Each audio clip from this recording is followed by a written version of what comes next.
जहाँ प्रकृतिसँगै धर्म र सभ्यताको जन्म भएको मानिन्छ, जहाँको हावा र माटोको स्पर्शले मात्रै पनि मनमा शान्ति र आनन्दको आभास हुन्छ।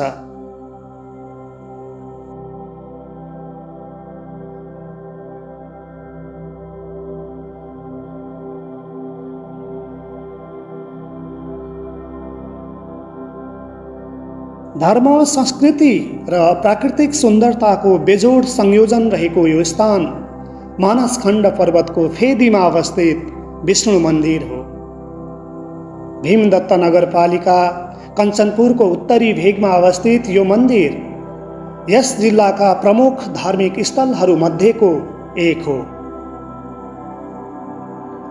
मन्दिर परिसरमा भगवान विष्णुका साथै अन्य विभिन्न देवी देवताका मूर्तिहरू राखिएका छन्।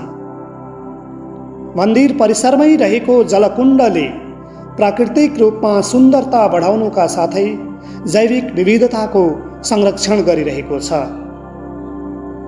हिन्दू धर्मग्रन्थमा उल्लेखित प्रमुख 3वटा देवताहरू मध्येका सृष्टि चलाउने भगवानको रूपमा चिनिने विष्णु स्वरूप यो मन्दिरमा हरिशयनी एकादशी, हरिबोधनी एकादशी र रामनवमी जस्ता पर्वहरूमा विशेष पूजा आजा चल्नुका साथै रथ यात्रा समेत निकालिन्छ।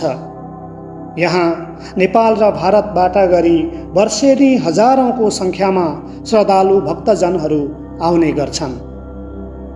यो केवल पूजापाठ गर्ने स्थल मात्र नभई सामाजिक जमघट, भजन कीर्तन, विवाह, व्रतबन्ध लगायतका शुभ कार्यहरू सम्पन्न गर्ने पवित्र स्थान पनि हो।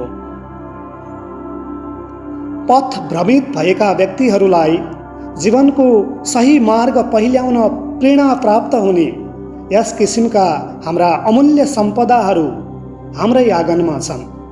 आउनुहोस्, हाम्रा यिनै सम्पत्तिहरूलाई सबैमाझ पुर्याउँ र धार्मिक तथा पर्यटकीय सम्भावनाहरूको सही प्रयोग गरी लाभ उठाउँ। धन्यवाद। फेरि भेटौँला।